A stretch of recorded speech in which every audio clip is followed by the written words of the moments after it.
Well, good afternoon, everyone. Welcome. My name is Jordan Rader. I'm the manager of online education programs here at COSI. Thank you very much for joining me today for the 2021 COSI Science Festival. We're very excited to have you. As you know, the festival has moved from a 4-day physical event to an all-digital format. Tomorrow, May 8th, we are excited to have you join us virtually to share your experiments. So if you've done any activities throughout the festival, we would love to see what you've done. You can share a photo or videos on social media using hashtag COSI-SciFest. We would love to see those all being posted tomorrow, so be sure to be on the lookout for those and share your ideas as well. Of course, we want to give a big shout out to all of our sponsors and partners of the COSI Science Festival, especially our visionary sponsor, Battelle. We certainly could not have done this without them. If you would like to show your support for COSI, we have once again been nominated for USA Today's 10 Best Science Museums. You can vote for COSI by visiting cosi.org/10best. And don't forget that COSI reopens to the public on June 3rd. We can't wait to have you back in our building again. It is now my great pleasure to welcome you to today's event.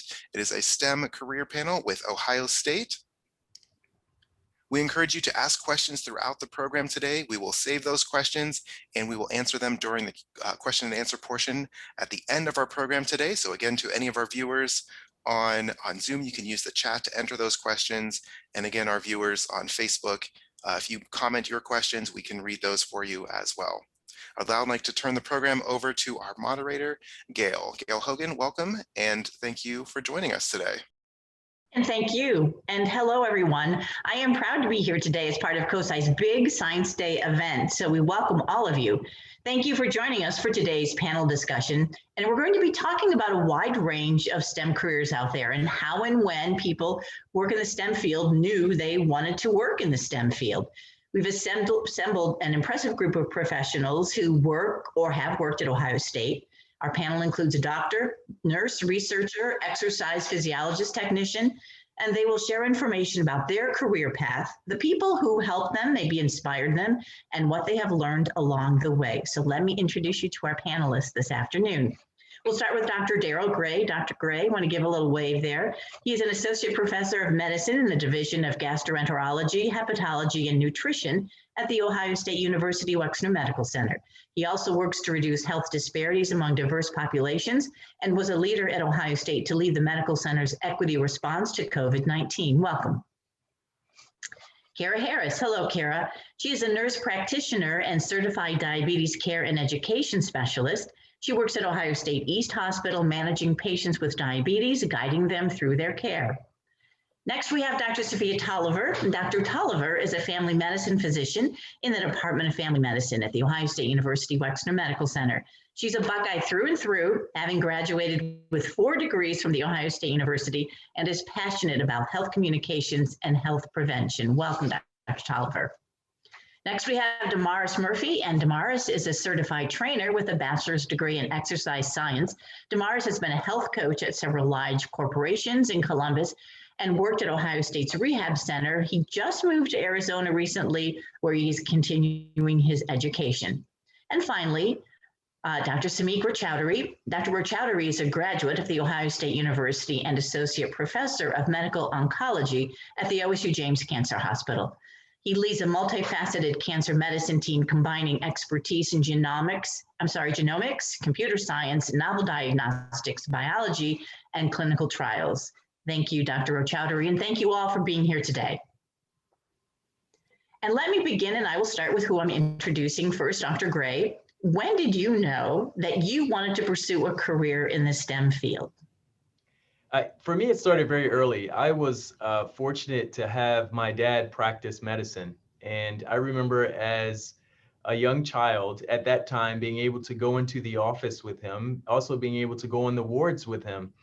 And but I think even more impactful than being able to see the impact that he had on people in times when they weren't feeling well was to see the impact he had on people's lives when they were, meaning just out in the community, the relationships he cultivated, the impact he had on people from all walks of life, and how he communicated with people. And I said, I want to talk to people like that. I want to help people like that. I want to understand the body and be able to help change the course of illness, reverse problems of sickness. And so it started very early for me in childhood. I'm wondering if anyone else has a little different experience in how they decided they wanted to get started. Hi, Dr. I'll share my early interest in science. Started with bugs, frogs, ponds, crayfish, biology, plants, flowers, bees. This stuff is fun. And if you have excitement when you think about these things in biology and physics, and where does snow come from? Why are rainbows the way they look, and how do you get a double rainbow? So if those things drive you, careers in science, technology, engineering, those are great opportunities. And it's an opportunity, as you'll see with this panel, for lifelong learning. So Damaris is getting another degree. And that it's a process of always just being curious, asking questions, learning. And as Dr. Gray said, we can help people when we do that. Dr. Tolliver, you mentioned, I mentioned that you have 4 degrees from Ohio State. So talk about continuing learning. You are a physician. Of all the things that you were interested in, why did you decide to become a doctor? Wow, I like to say that my parents were sticklers for education. I think in part, especially my mom, because she felt she did not necessarily have an opportunity to further her education. She graduated high school, wanted to go to college, but then started having children and was not able to. And so that was something in our household that was just very prevalent. We would go and read the Encyclopedia Britannica, and I might be dating myself, but there were probably 20 or 30 editions, these very thick, large books. She would have us go and read those for fun. And so I would read about the body, I would read about different locations around the world. And I think that really sparked my interest and my curiosity in terms of just asking questions. Why is this like this? And very similar to Dr. Gray, there were things that I was seeing in my community that, as I became an undergrad, I began to ask, why is that happening in my community? Why are health situations like this, or these chronic diseases like that? And I think that definitely was part of, me going into medicine and really starting that. So. Damaris, I have a question about people who get into the field that you're in, which is physical therapy or, occupational therapy. Is it because you yourself were in sports and you were injured? No, actually, no. So mine's was kind of different. So I'm a first generation grad student for my family. So early on, I don't know what it was, but I wanted to go the nursing route. And then my mom was like, hey, because I was working out a lot and I was really, specific on what I ate. And she said, I feel like you're more like the personal training route than to, do nursing, because I don't see you doing anything actively, going towards furthering my education in that. And this was in high school. And then that mixture of being in going to Metro Early College High School, graduated there in 2014. I think I was like the 5th graduating class, but it being a STEM school, just learning a lot about the body, then also, being into sports and an athlete. And, when you watch like professionals and so on and so forth, you're just like, I want to look like that. So when I went into college, I was like, all right, we're going to do exercise science. And then I did the whole personal training thing. And then I kind of fell in love with a lot of people that do personal training is kind of to further what they're trying to do. So they're like, hey, I look like this, but I want to look like that. I can do this, but I want to do that.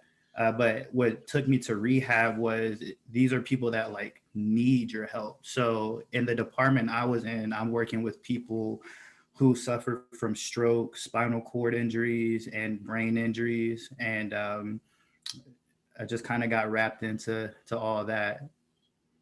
That's some serious stuff that you're working with, Damaris. Kara, I want to move to you, and you are a nurse practitioner, and first of all, would you explain what that is? Because I'm not sure a lot of people understand, and then why you chose that career. Oh, you're on mute, Kara. Thank you. I'm sorry. I chose nursing, I think very similar to Dr. Gray, because my mom was a nurse.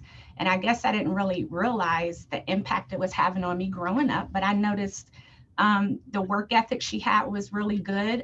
She was satisfied with what she did. It was very rewarding. She was looked up into the community. Somebody always calling our house asking for her to help them, putting on programs in our church. So it was just something that made me want to do it. So I studied real hard in school, took courses in science, in math. I was in algebra, trigonometry, chemistry, and got a full scholarship to Ohio State because I studied so hard and did good grades. So I decided then when I was there, okay, I want to do nursing. It was a 4-year degree, and that's called a bachelor's in nursing. And I worked for a while on the unit. I've been at Ohio State ever since I came down here. That's been about 30 years ago.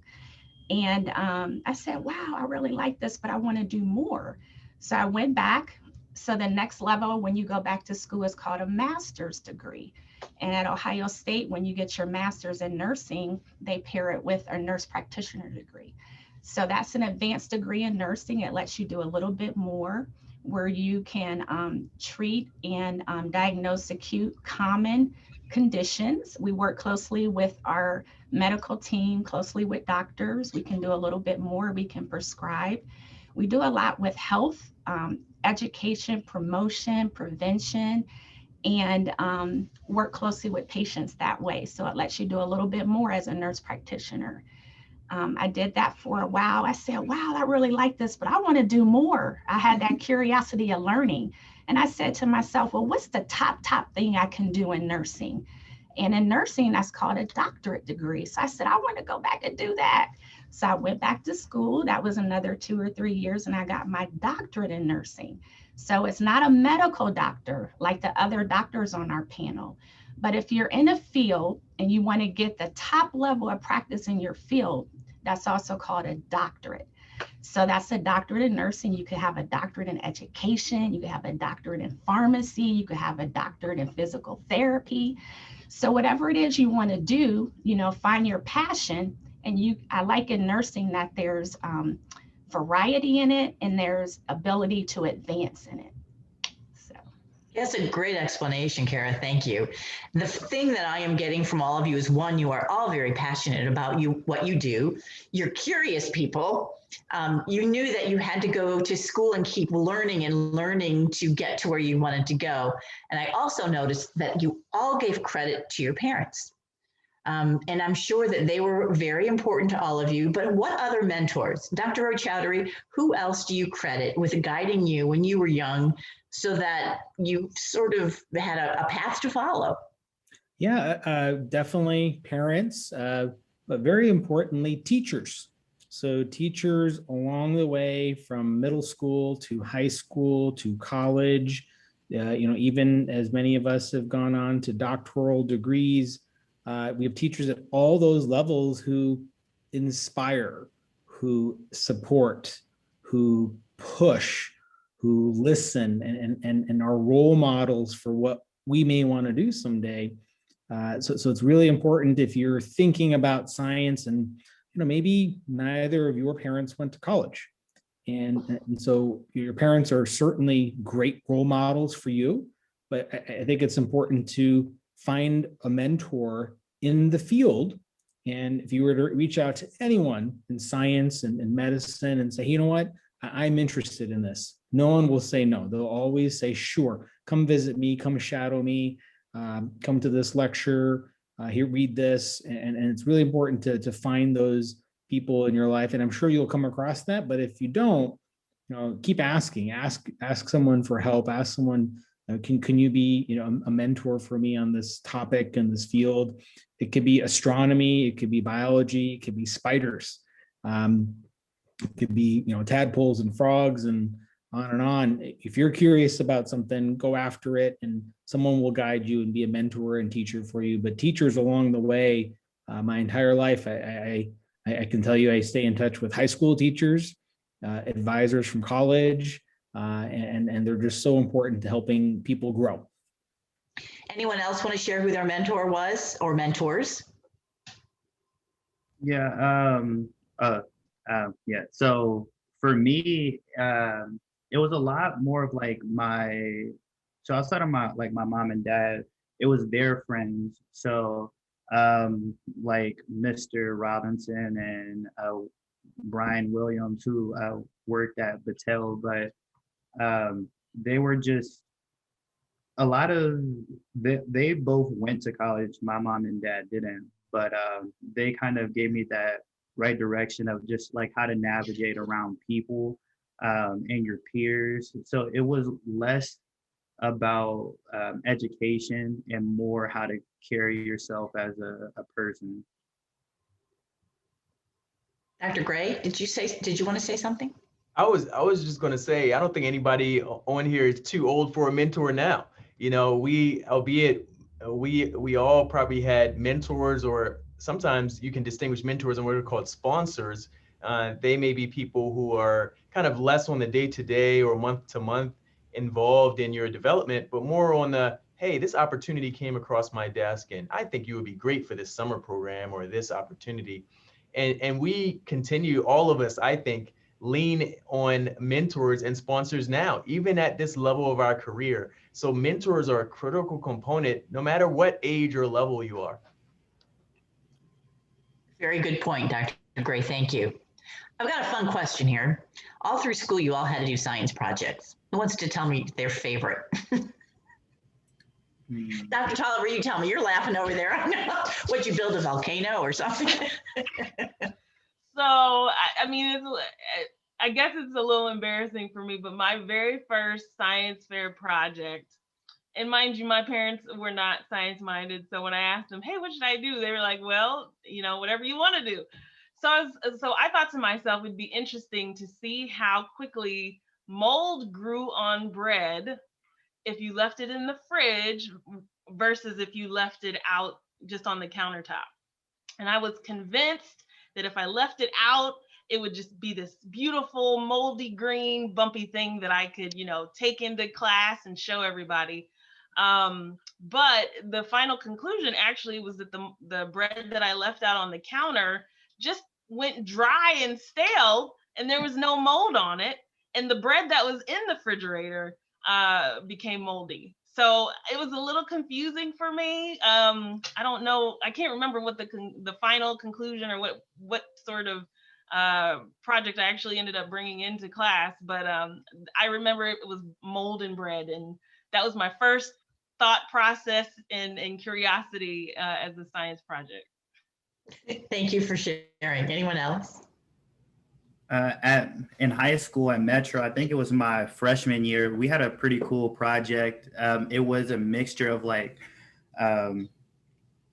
physics and math and all that stuff, but we had to build a roller coaster out of like pipes and stuff like that. And you had to like shoot a commercial for it. And then also we had this simulator where we had to replicate what we made physically, but it kind of, it calculated like the speeds and turns and G forces and so on and so forth, because you had to make it realistic enough that no one will harm themselves, right? And then we had to go and present it at COSI, and it was one part was for the physical design, one was for marketing, and then one was for I forgot what the other one was for, but my group, it was me, Bryce, Wes, and Elijah. We made second in marketing.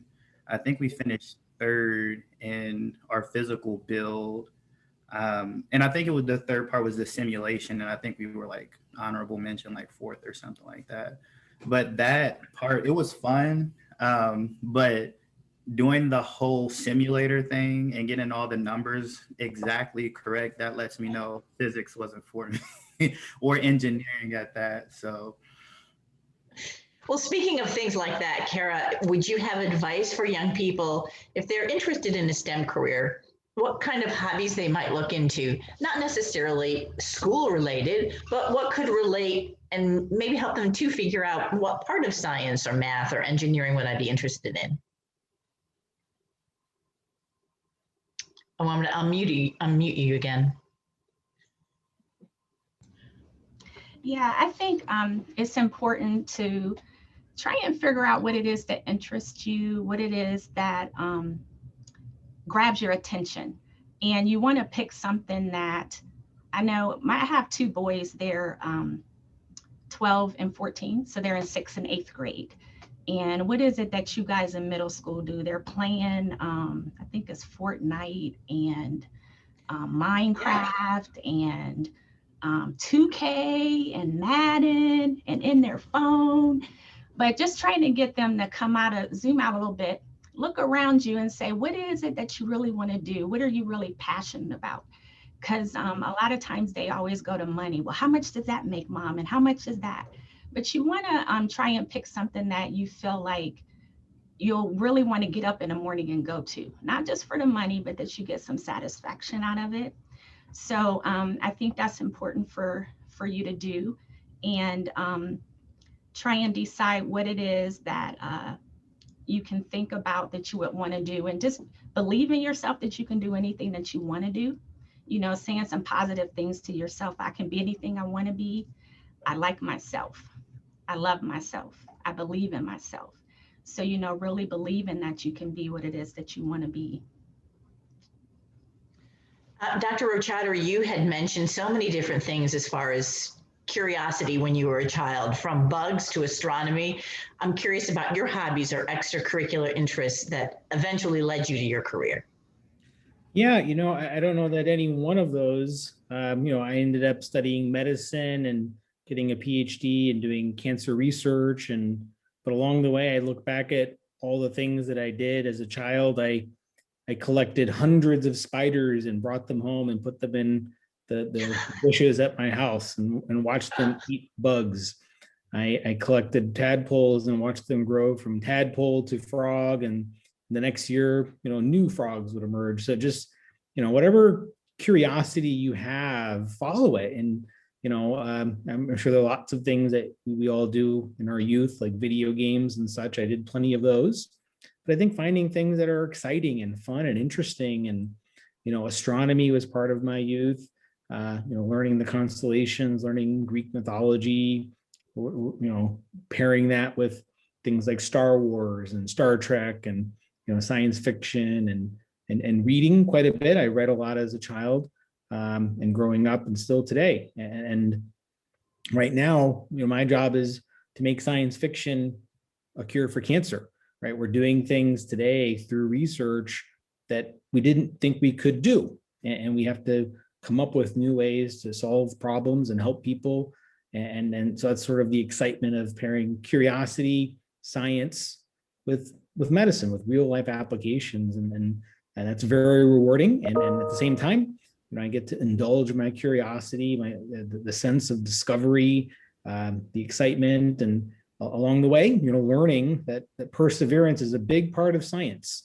So each field that you talk about, all the things that have happened through history in astronomy, biology, chemistry, everything we've learned that you learn today took a lot of sacrifice and hard work to get there. So I think that's an important part of STEM careers, is that not everything will work out the first time you try, and that's okay. And it's part of learning. I like to tell my students that the lessons you learn the most from are where things did not turn out the way you expect. If everything turns out the way you expect to, you're not going to learn anything. It's when it breaks, or it's when it does not work the way you think it will. That's when you're going to learn the most in science. Learning from mistakes is something that you can take with you your entire life, that's for sure. I'm going to ask for a raise of hands on this one, because I know there are kids out there maybe wondering the same thing. Do you remember, I don't want to say bullied, but maybe bullied or made fun of because, one, you worked hard in school, and two, you were considered smart, that kids made fun of you because you were smart? Anybody? So how did you deal with that? Okay, Dr. Tolliver, I'll start with you. How did you deal with that? I mean, you know, school's hard enough, much less all of a sudden you're being, oh, you're the smart one. Well, you know, in elementary, I just remember, you know, that was my nickname, you know, Smarty Pants, or, you know, she's the smartest in the class. And some kids would make fun of you about that because it wasn't cool to be smart. Mhm. But, you know, I have on one end my parents and my family pushing education. And then when you get to class, you know, being smart and getting good grades on the test, you know, it's sort of made fun of or looked down on. But I just kept kind of going. You know, I think at the time I was a little oblivious to how mean some kids were. And maybe I processed it more as I was in high school or college. But I think as a child or as a young adult, you have to understand, you know, to a certain extent, what your goals are. What are the things you're interested in? What are the things you're looking forward to? What are the things that make you happy when you learn about them? What things bring you joy? Is it reading? Is it writing? Is it, you know, movies or games or whatnot? And kind of gravitate towards those and really have a great sense of yourself. You're starting to develop your confidence in these early years, and there's a lot of different things coming at you, you know, in the TV and the magazines, on social media. And I think now is the perfect time for you to develop your leadership skills, for you to develop your confidence skills, and really become your own person, so that when people try to, you know, bring you into things that aren't necessarily positive for you or are negative, you can make that decision for yourself and say, hey, you know, refocus, redirect, and go a different way, whether that's with friends or family. Did someone say something? No, we lost you for a minute, but we got you back. Okay, sorry. So yeah, just really being a leader, leading yourself, being a leader and not a follower, and really, again, developing that confidence in yourself that if you're getting good grades and you're making the grade and you're doing the right things, that is the right track. Dr. Gray, you also raised your hand. Thanks, Dr. Tolliver. What was your experience? Now, I would just say that I completely underscore what Dr. Tolliver said. It can, you know, in the moment, when people may call you things that you know are not your birth name, or suggest things that you know are not your character, it's so important to have a strong sense of self and understand who you are and whose you are, you know, being very comfortable in your identity. And for me, I had family and I had friends that would constantly remind me, you know, of who I am as a person and what I set my sights on. And so my sights aren't set on what other people think. My sights aren't set on what other people suggest or say about me, but my sights are set elsewhere. And I think, you know, navigating that and understanding that having a good support system helped me to navigate, you know, times where, you know, being the smart person wasn't necessarily the most popular person or a popular thing. And I'm grateful for that. And certainly I've seen, you know, over time, differences between those who were in the kind of more positive crowd, or, you know, those who celebrated people who were smart and those who chose to make fun of those who were smart. So I've seen differences over time, and I'm old enough to be able to say that I've seen some differences over time. So yeah. Anyone else? Yes, Kara. And you have 2 middle school students. So, you know, I'm sure they're bringing this stuff home. Yeah, I wanted to ask my other panelists to help us check the chat box. We're getting some questions there. So I just wanted to get to those, Kara, we'll get to those after ours, okay? Thank you. So I just wanted to say, I encourage the boys to pick their friends wisely. So when I was in high school, I used to hang around people who were like-minded with me. You know, what other people were studying hard. You know, I was around friends that were making applications for college. That's what we were talking about. Where are you applying? Where are you applying? So I was around people who were doing things that I was doing. When I went to college, I decided to join a sorority. So I'm a member of Delta Sigma Theta Sorority Incorporated. So that's a lifetime commitment, a sorority of like-minded women, where we do public service and work in the community. So that allowed me to surround myself with the group of women that were doing things that I did.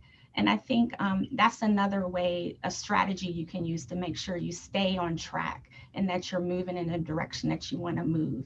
And Dr. Tolliver is we're both part of that sorority, that lifetime commitment. Mars, let me ask you about your path and what surprises you had, because I think of everyone here, you have, I don't want to say changed careers, but maybe changed direction a little more than others. Are you mean like my transition from grad to master's, or just starting from, you know, being a personal trainer to then being a coach and some of the companies to being into rehab? Well, my transition was I love to. So I started at Molina Healthcare. That's where I kind of got my foot in the door in terms of personal training in the corporate world. And then it led me to the YMCA, where they were able to place me into Children's Grange Insurance and AEP.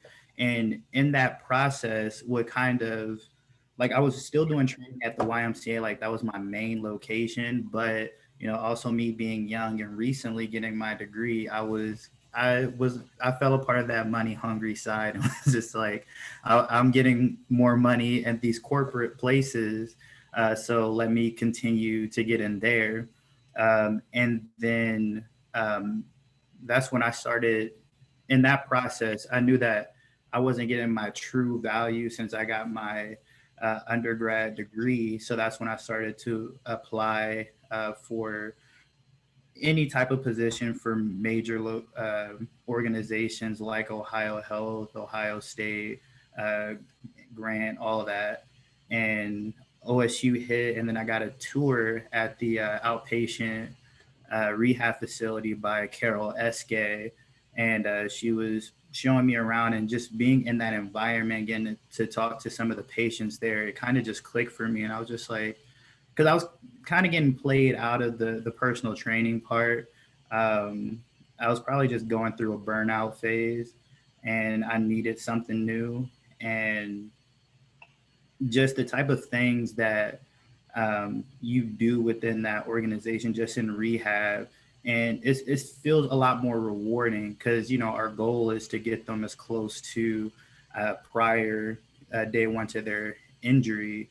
And it's just an amazing feeling, especially when you're there for an extended period of time and you see someone enter and out. Like, you'll see someone come in a wheelchair, and then they're walking out in like a cane or something, which is huge. So that's kind of how my transition went.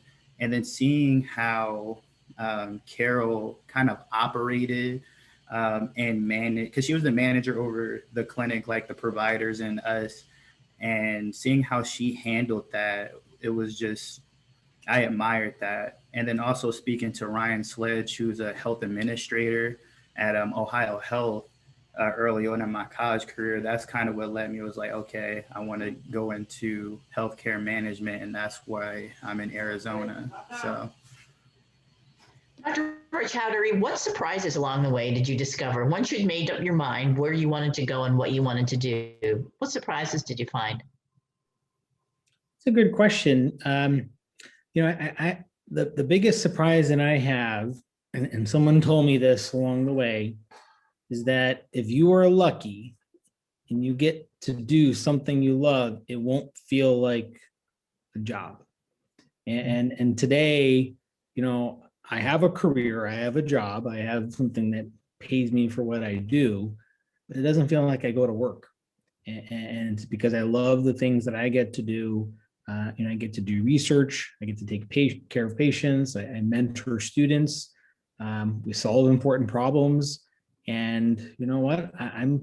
My job satisfaction is so high Certainly I can come up with some complaints, but overall, you know, I get paid to do something I love. And you know, when I'm a big fan of basketball, and I was certainly never tall enough or skilled enough or physically capable enough to have that as a career. But I look at one of the all-stars playing in professional sports, and I think, wow, they get to do what they love. That's fun, and they get paid to do it. And then I realized, so do I. I get paid to do what I love. You know, I might as well be Michael Jordan doing what I do. And hey, of course I'm smiling all the time. And so that's the biggest surprise that I would say. There are certainly others along the way, but love to hear what others think that was surprising in your Me career. too. Anybody else? Surprises along the way? Oh, it all went as planned? So I will share another funny surprise. You talked about bullying earlier, and you know, today I proudly own the moniker Samick the Geek. You know, everywhere I lived, everywhere I went, it was such an easy name, easy nickname. Oh yeah, and you know what? I love it. I own it. Don't be afraid to love science. You know, math. You know, if you love something and you have fun doing it, don't ever want to let anyone tell you it's not worth it. And so today, you know, our Peloton, your riding team is called Samick's Geeks. And I'm very proud to tell you I'm a geek. I get geeked out about science. I get geeked out about medicine. I get geeked out about Star Trek. And there might be a visitor from space here visiting with me. So don't be afraid to be a geek. Just own it. I'm going to start and go around the group as we wrap this up before we take some of those questions that have come in on the chat. And Dr. Tolliver, I'll start with you. Your advice to those students who are on this, if you could pick one or two things that you would really like to make sure that they take away today. Yes. So I would have to say, if I'm talking to the young folks out there, that where you find yourself, whatever environment you find yourself in, whether, you know, for example, I grew up very poor. We grew up impoverished. Sometimes we didn't have, you know, dinner on the table. Sometimes there wasn't food in the refrigerator. Sometimes we were worried about lights getting cut off or eviction. Where you start is not necessarily where you're going to end up. And you have, with every decision that you make, the power to make your way. And I think that once you set that intention, the universe, God, whoever you call it, is going to unfold opportunities. They're going to unfold people. They're going to unfold a path for you to get to what it is that what you want to do in life. And so for those of you out there who feel like, I could never be a physician, a nurse practitioner, a researcher, you know, potentially finding the cure for cancer, I could never do that. That seems so far away from where I am right now. I want to let you know that you can be here too. And really, it just takes a little bit of dedication. It takes a little bit of hard work. If you don't feel like you have a good support system at home, find a teacher, you know, tell a friend, tell a parent of a friend, someone what it is that you want to do in life. And my hope is that somebody will help you along the way. I love that, Dr. And Tolliver. I guess I'll reiterate, we did not get here alone. You know, isolation, lone wolf, you know, thinking you can do it all by yourself. You know, to a certain extent, maybe you do have to have some gumption and some initiative, but find those mentors, find those people who are going to help you, and ask questions and be curious, and you can achieve anything that you want to. Thank you. Well said. Dr. Gray. Hey, I'll just say very concisely that, you know, one, and this goes to some prior points, you know, choose your friends wisely. So iron sharpens iron, and that means, you know, you want to have people on your team, people you surround yourself with who are going to sharpen you, who are going to push you to be your best self.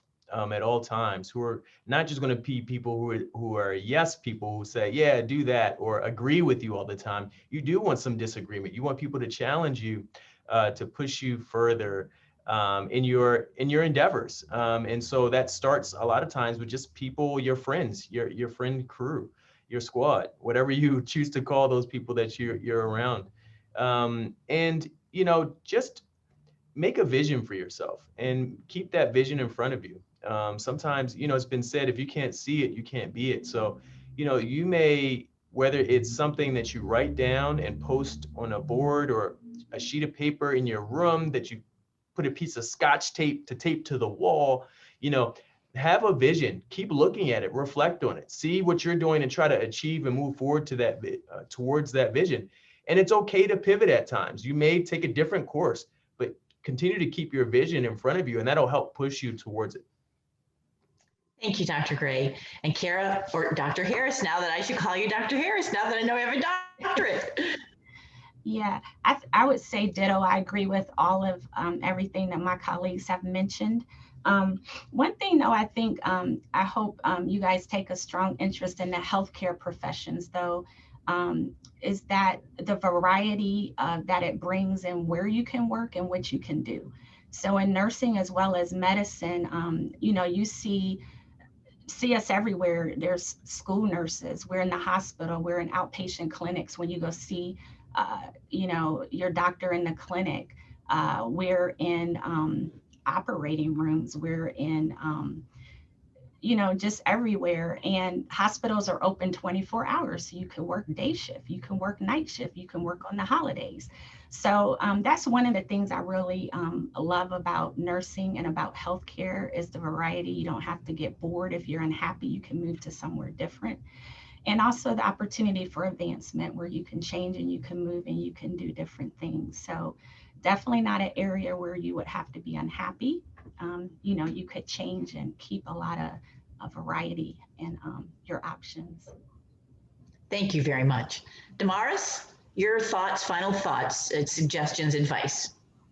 Work in your own time frame. That's my biggest advice. So everything doesn't need to be traditional. So some people believe like right after high school, you have to go right into undergrad, then right into grad school right after that, and so on and so forth. But like for me, I'm not too far off from some of you high school students. So like I said, I graduated high school in 2014. I'm 25. And I'm just now going back to get my master's because of, if you're not into something wholeheartedly, then the mindset I have is to just not go into it. And then maybe something else would come that I believe in, or maybe that will circle back around at a better time. And you don't want to go into anything that you're not 100% into going into. And then also to piggyback off of what Dr. Gray said earlier, you're never too old to have a mentor. So I have people in my corner like John Holman, James Prysock III, and Seal Eddy, that these are people that's been in my corner and helped me to grow. I like to put myself around people that I view personally that are better than me in aspects. And then I like to, you know, feed off of that energy that they have. And then I share that same sentiment. And, you know, you just go from there. And finally, Dr. Roy Chowdhury, your advice for these students. Yeah, the advice I give my current students, whether they're college students, grad students, postdoctorates, and myself, is to save time each day to read and reflect. And the most important part about what I do as a researcher and physician is to read. It's to listen, it's to observe, reflect. So spend one part of your day every day reading for the rest of your life. It's so important. And it's where new ideas will come. It's where you'll learn about topics you didn't know. It's where innovation will come from, where you just have, at one point, you'll have an aha moment. But if you don't read, you'll never get there and you'll never know what you need to know. So my best advice is read, read, read. So many great ideas and suggestions, and thank you all. And now I believe I'll turn it over to the folks at COSI and we can move forward. Yes, thank you. So the first question we got early on, which we have definitely answered, was what is some advice that we could give to high school students? And I think we've covered that, so thank you. I want to move on to maybe a more practical question. So what is it like to apply to med school? And what are some things that a student should be doing to prepare for that? So applying to med school, applying is the easy part. Actually doing the work to get to the point of applying is the more challenging part. And really what it goes into it is really just trying to be the best student that you can be and overall the best person you can be. And getting into medical school is not just about the scores that you get on tests, but they also look to see what kind of person you are. Have you volunteered in certain places? Have you taken on leadership responsibility? Have you engaged in teamwork? Have you done anything with research and kind of where you had to use some analytical thinking, had to form your own hypothesis and things like that, or work with a team of investigators? That's the hard work. The application process is much more simple because it's really taking all of those things and writing them down and putting them into an application format that is submitted online. And you do that during your undergraduate years, the closing of your undergraduate time, meaning your time in college. Once you get to your fourth year, you're applying. So it's really trying to just excel and be the best college student you can be. For a student out there who does not see themselves going to college, but still has an interest in healthcare, what opportunities are available for them and what advice would you give them?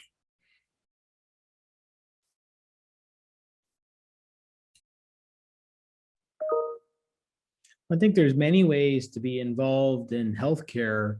The healthcare team is from the top to the bottom of a hospital or a clinic, are people who are holding the hands of our patients, assessing their vitals, preparing their medicines at a pharmacy, concocting their treatments for IV treatment for cancer, maybe somebody working in the operating room to assist a surgeon. So there's many different ways you can be part of the care of a patient. It could be doing, a part of a screening process. Maybe you're administering a survey for patients to identify someone at risk for depression. There's so many ways you can impact someone through healthcare. Maybe it's through volunteering at a clinic in some way that needs hands and boots on the ground to do stuff. And so there's many ways you can do that. Certainly, college is one way to get at certain career paths. There's careers in nursing and pharmacy, being a technician to help in the surgery or operating room. So there's many ways you can be involved. But I would encourage you to find out what makes you excited, what brings you, reward, and again, something you just want to do. And maybe you'll be doing what I get to do, and you're wondering why people are paying you to do it. We had a question earlier. Are any of you currently serving as a mentor to young people? And I know, Dr. Harris, you answered in the chat, but would you like to say your answer out loud for everyone?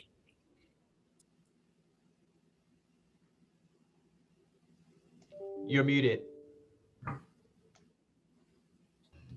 I mentioned that I do have students rotate with me quite often.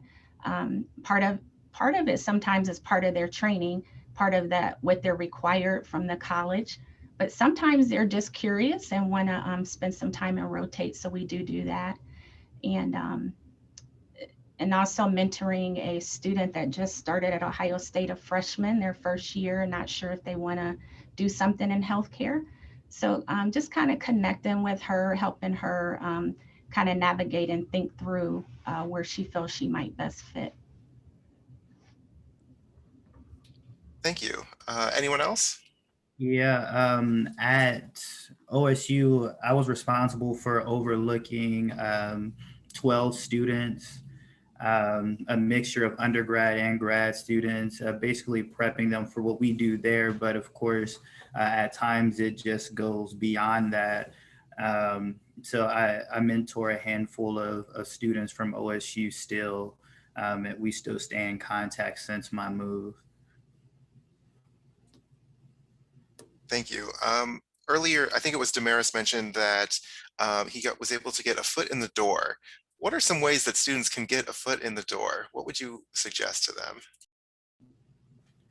You know, I was looking through the chat too, and I saw one of Dr. Rachowdhury's comments, and I think that one of the ways you can get your foot in the door is really just being engaged and involved. You know, if you see opportunities through your school or advertise at your school for maybe something happening at OSU, for example, about a research conference. So I picked up the phone and I started making phone calls. And needless to say, I just wanted a chance. And so I started at the top of the alphabet and I called every faculty person one by one who was running a research lab, and I got to the letter V.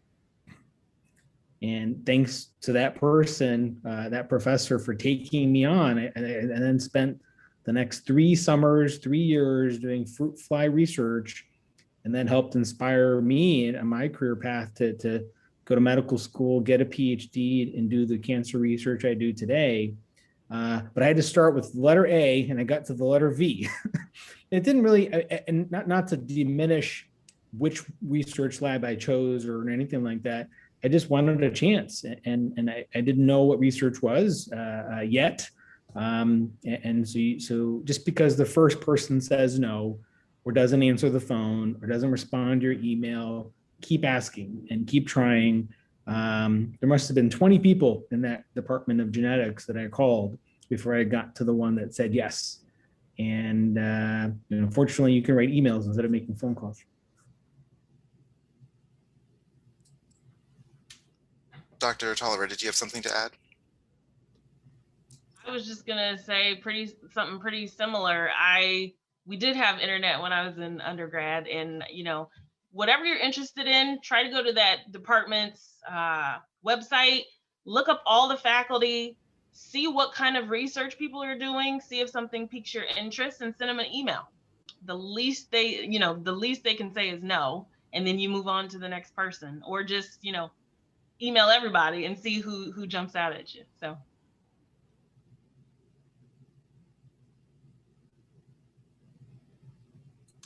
All right, this might be a big one, but what is a typical day like in your career? And I imagine there's quite a variety, depending on what field you're in, but maybe we could just go quickly through. We'll start with Dr. Tolliver, if you could just briefly. Yeah. So I am a family medicine physician. So I am typically any day seeing patients, usually, but pre-pandemic in the clinic, face-to-face. Now I am doing a lot of telemedicine at home at my kitchen table clinic. I'm also involved in health communication. So I have a monthly segment on Good Day Columbus where I can talk to the community about different and varied issues having to do with primary care and health. I've done a lot of communications around COVID, the COVID pandemic and vaccinations. I also preset medical students and residents, and I do some research here and there. Dr. Gray? Yeah, I have the pleasure of seeing patients in my gastroenterology practice, both in clinic, but also in doing procedures where using my hands, I can use specific equipment that allows me to look inside the digestive tract. So that's a lot of fun. I also do research like Dr. Tolliver and Dr. Rachowdhury as well. And I do administrative work, which means I help to lead teams. And sometimes my teams take me, fortunately, outside the walls of the clinic and the hospital into the communities. And I get to interact with community members from all walks of life. And I love that kind of dynamic kind of career field and how my days are fairly different. Dr. Rachowdhury? Yeah, one day of the week I get to see patients who are participating in clinical trials for treatment of their cancer. The rest of the days of the week might sound a little boring, but it's really exciting. I do a lot of reading, I do a lot of writing, and I meet with people to talk science. And we're trying to solve problems. We're trying to solve cancer. We're trying to solve how to help a patient, try to solve how to make a new drug or a new diagnostic test. And each day I look forward to what I call an aha moment, where I realize something that maybe was just staring at us all the time and we just didn't see it. Or, a problem that didn't make sense for months and months and months in our work and is finally clicking. And so every day we're looking for these aha moments. Sometimes they're very little, sometimes they're really big and can help a lot of people. But a lot of reading, writing, and talking science, trying to figure out how to help people. And then part of my day also, I meet with trainees to help them on this journey for research and trying to solve problems. And that's also a big part of my day that's really fun, because I get to help them reach the goals that they're trying to, just like somebody helped me when I got to the letter V in the alphabet one day. Dr. Harris? Yeah, so I work in the hospital inpatient. Usually when I get to work, I look over the patients that I'm going to see for the day. I'm at the bedside talking to the patients, seeing them, make adjustments in the treatment plan. There's a lot of documentation you have to do and a lot of collaboration. I work with a lot of team members. I work with other physicians, talking with the nurses, dietitians, the therapists, case managers, the pharmacists. So a lot of collaboration to make sure everybody's on the same page to take good care of the patient. I do some things with the College of Nursing, working with students, a lot in the community. Like Dr. Gray said, I see him and Dr. Tolliver in the community a lot doing health fairs, but we got to plan these things. So we spend our time doing that in a lot of committees. And then in the hospital, our nurses need education. I help with that. We put offerings on, so much work to do. Thank you. And Damaris?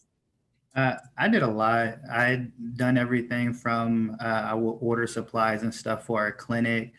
We assist PTs and OTs with day-to-day sessions, whether that's locomotor training or E-STEM, where it's this machine that stimulates patients' muscles to basically recruit that muscle for it to get an activation, over ground training, and research studies, and also group fitness classes for discharged patients. Well, thank you all very much for sharing. This does take us about to our time today. So again, I want to thank all of our panelists for joining us today, and thank you to Ms. Hogan for moderating for us. Greatly appreciated. We really enjoyed hearing all of the different aspects of your careers. So thank you very much for joining us today. And again, to all of our visitors out there, we look forward to seeing you back in the building soon. And if you haven't already done so, we would appreciate your vote at cosi.org/10best. So thank you very much, everyone, and have a great day.